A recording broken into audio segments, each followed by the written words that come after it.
was done in partnership with several other authors. Mostly I built upon a lot of their work. There was a lot of shoulders stood on to do what I did here.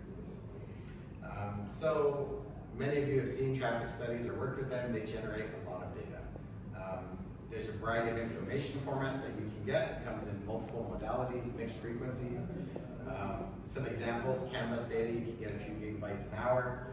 Video data, even just at 1080p, it can be 1.5 gigs an hour. And these are per vehicle. GPS data isn't so bad, but when you start adding up lots of vehicles, it does contribute. Not like insurance beacons that just send a few hundred kilobytes. And there's even a study that showed that connected vehicles can generate up to 25 gigabytes per hour per vehicle. So this is a huge amount of data we're talking about. So the question is, how do we manage this data and make it something we can study? So this was the point of a single semester independent study I performed as part of the master's program. The data I built my study on was from a 100 car test performed by the Surface Consortium on I-24 in Nashville. This was run in November 2022, and they generated quite a bit of data. They only ran for about 4 days during rush hour in the morning. That generated 68 gigabytes of multimodal data as a mix of GPS and canvas data from 100 vehicles, I think I said that. It was processed into CSV files and chunked to reduce the file size so it could be imported into MySQL. And then some additional metadata columns were added to those to make it easier to sort and filter on different things for it. So what was the problem with this? There's extensive data processing that was necessary just to get it into the database. It's difficult to explore, even with the metadata columns that were added. It's very slow to query. We'll see some examples of that in a minute. Support for mixed frequency data points seemed difficult to manage inside of MySQL. And of course, if you have these problems with slow queries, it becomes very hard to visualize the data in an efficient way. So these were the goals of the study, was saying, can we simplify the storage of the data set? Can we better handle the mixed data? Can we improve our query speeds? Can we improve efficiency for some of the routines we run? And ultimately the goal is, can we make this something that's web accessible so we can post the data set online and people can explore it visually and look for areas of interest. The most obvious target here was the database. So MySQL is a great relational database. It's very common, it's free to use, and a huge number of people are familiar with it. So if you're running with a bunch of students and you need something that people can readily pick up, MySQL is probably one of the first things that will be gone with.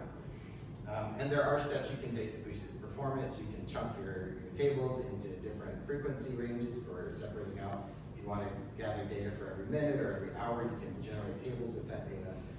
You can do indexing, a variety of other stuff you can do on it. But ultimately, is it the right database for what we're using? So what kind of databases make sense? So as you know, there's relational, there's vector databases, there's NoSQL.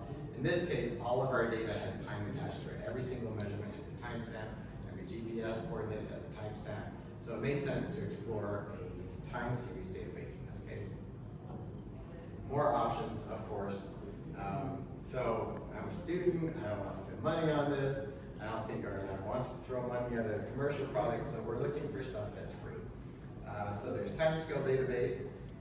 It is still relational, but it's been adjusted to work with timescale data.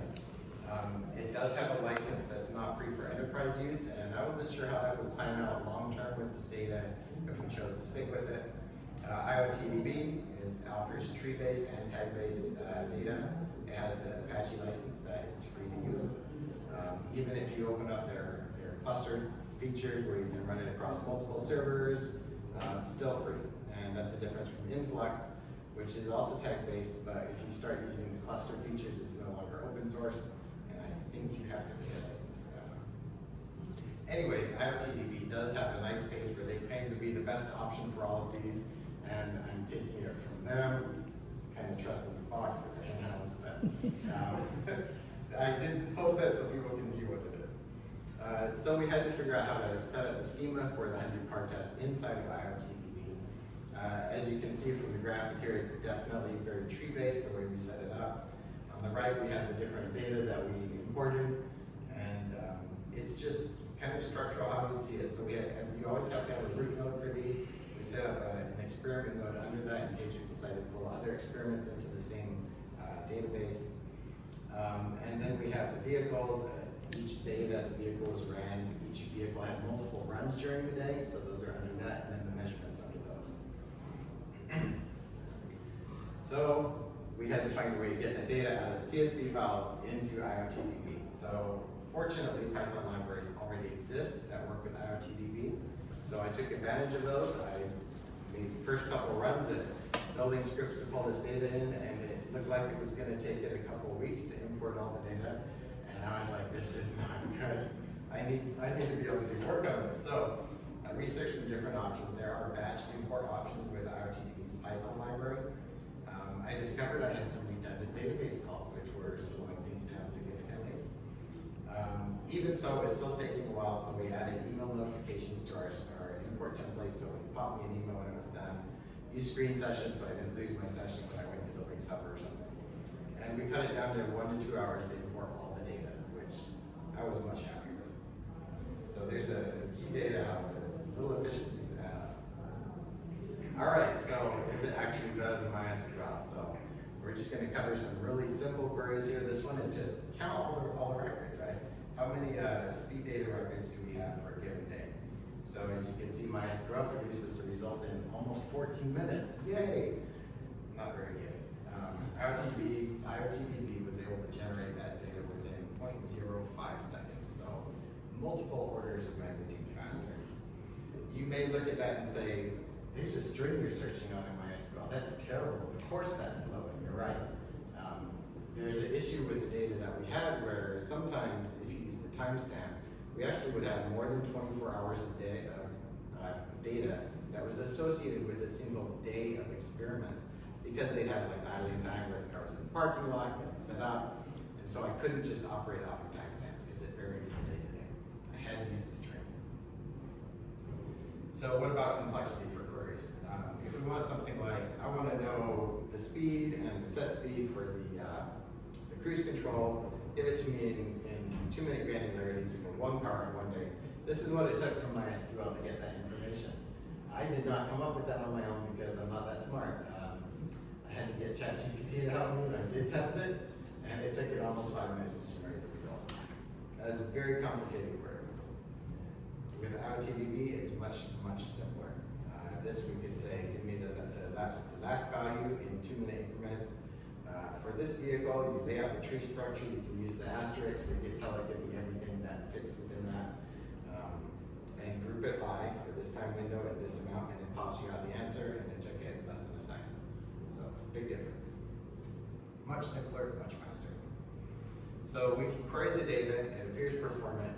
Can we easily reproduce graphs? So this was one of the assignments that Dr. Sprinkle gave me was, we want to see if you can make graphs like we already have before you try and experiment further with it. So can we get all the data for, well not all the data, but the same data that we just got with speed versus the set speed for cruise control for multiple vehicles. So in this case, I had vehicle _ 8 star.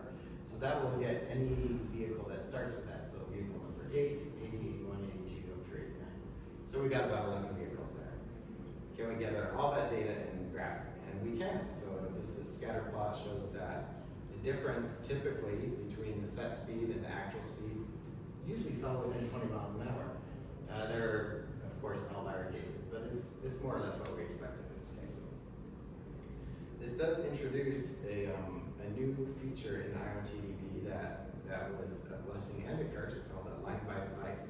This is what allows it to generate a graph by vehicle or by run, nice and fast, but it has its own issues. If we don't use a line by device, IoTDB will do a Cartesian product across different time series, the measurements when applying mathematical operations, as well as your where clause will be ended across all those time series. So if you're saying, I want all the data where, value equals X, and it's missing out of a single one of those time series, you'll get no data because it doesn't fit the AND clause. So the line by device takes care of those problems. So how about more complex operations? Something like getting jerk, which is double derivative of speed. And that's supported. It actually has a derivative function in IoTDB. You can nest them like this and get the data out nice and quick. So that Wasn't too bad. In this case, I'm generating it for all the vehicles on a certain day, so it took a little bit longer. Not so long to run the query, a third of a second, but actually transmitting all that data back to my computer took longer, and almost 2.5 seconds. Okay, the holy grail for me was traffic waves, which some of you may or may not know, being able to generate how the traffic looks and progresses through incidents that can slow it down. So this requires processing full data for all the vehicles across multiple hours. It needs to factor in the direction of travel because traffic waves are usually showing just one direction. We added dimension for colorizing traces by their speed and translating GPS data to an approximate mile marker. So we'll build up to it. The bearing was a problem because IoTDB does not support Arc10 natively. It has a lot of different functions, but not that one. So I ended up using Jexel support, which was built into it, so I could combine logic with the normal 10 function to simulate the Arc10. It was kind of a complicated query to build up. It did work, but I think what we ended up doing was doing this calculation post hoc. Run the data frame, get the data frame back from the IoTDB, and then calculate that. We had a separate spreadsheet provided from the framework that had GPS points along the test bed with their mile marker values. They weren't just per mile marker, they were an assortment of ranges in between. So we had to approximate the mile marker location to get the graphs. We would use the nearest data points from that spreadsheet, and we would do this inside the data frame, of course. A function was also provided to me that would use linear interpolation based on inverse distance weighting. The interpolation was a major performance issue. We were calculating distance for every data point that was returned out of the database against every point in the mile marker spreadsheet. So again, I took advantage of ChatGPT to help me find a better solution. We ended up with spatial interpretation using SciPy spatial KD tree.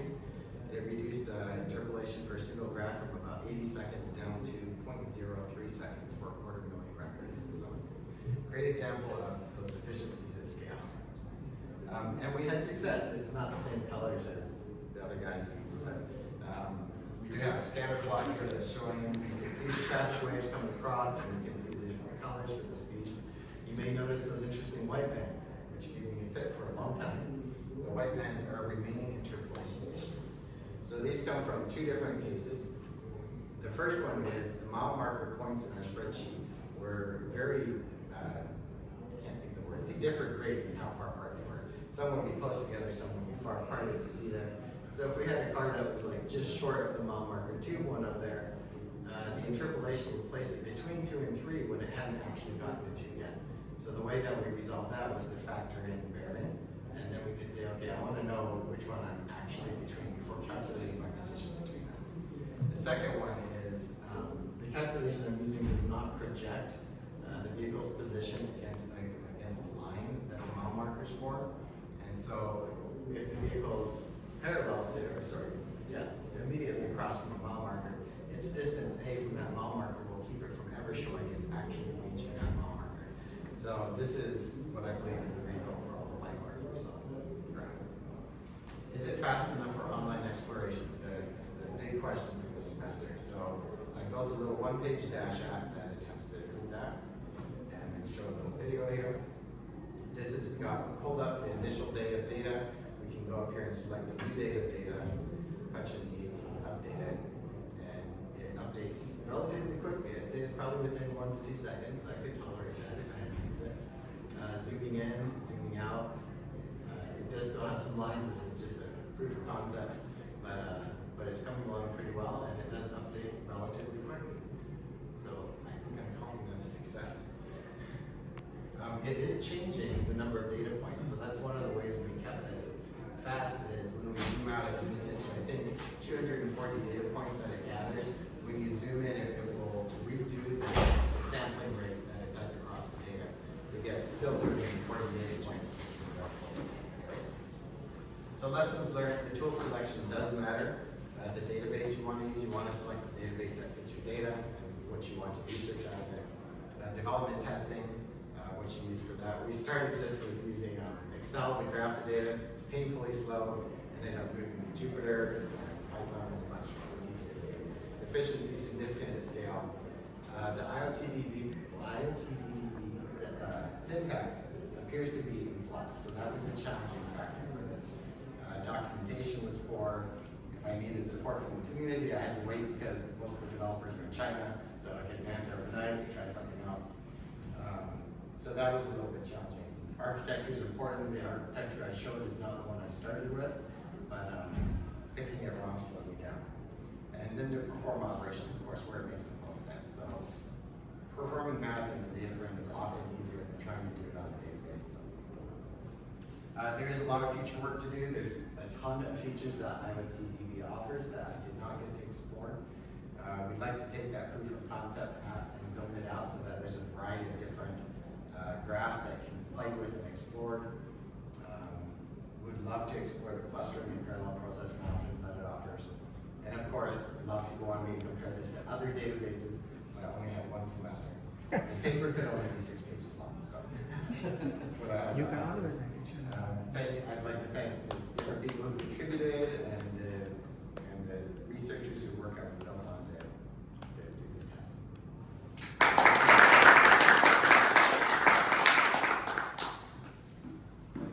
Questions for Stephen?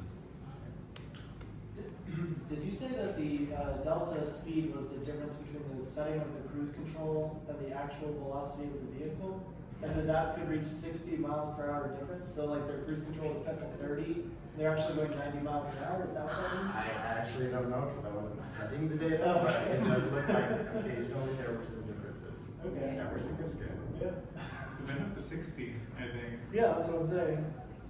The lowest my cruise control can be set at is 20, so that would mean that they were going at least 80 miles per hour. Oh, right. Okay, interesting. Or they could have seen traffic coming ahead. They could have been going at 80, because I think I did the absolute value. So they could have been going really fast, and then the cruise control said there's a traffic issue coming up ahead and told them to go slow, and then it would have slowed down.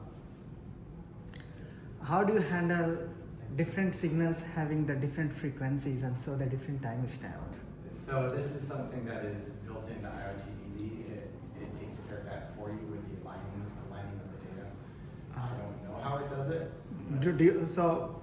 Like say for example, if you add pandas or polars, then you can call their interpolator, and they would either be the sample and hold,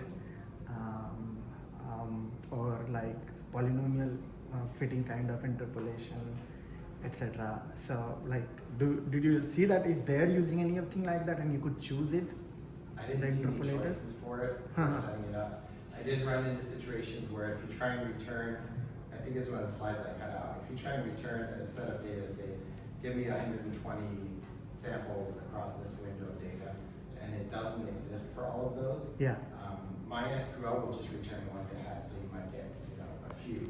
Mm-hmm. Whereas IoTDB will give you a row for every one of those and only fill in the data where it fits. So that basically is like that bfill or something that it copies the same data set in that case. Oh, by the way, instead of Dash, you could use a separate version of Plotly called as a Plotly resampler that works extremely fast with 1 million points. I may have to try it. I have a blog on that. So my slowdown was actually getting the data from the database to my computer for display.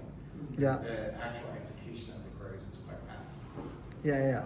You can check the Plotly resampler. It's really fast. I have to try it. We previously used something called Grafana. Yeah. For. You can do live plotting as the data is coming in. Yes. But this one is not talking about the live plotting. Right. I think that was another ChatGPT. Hey, ChatGPT, what will be an easy way for me to demo this? And it's like, just try Dash. I'm like, okay. It works with Python. It's a single page app. Just punch it in and go. So.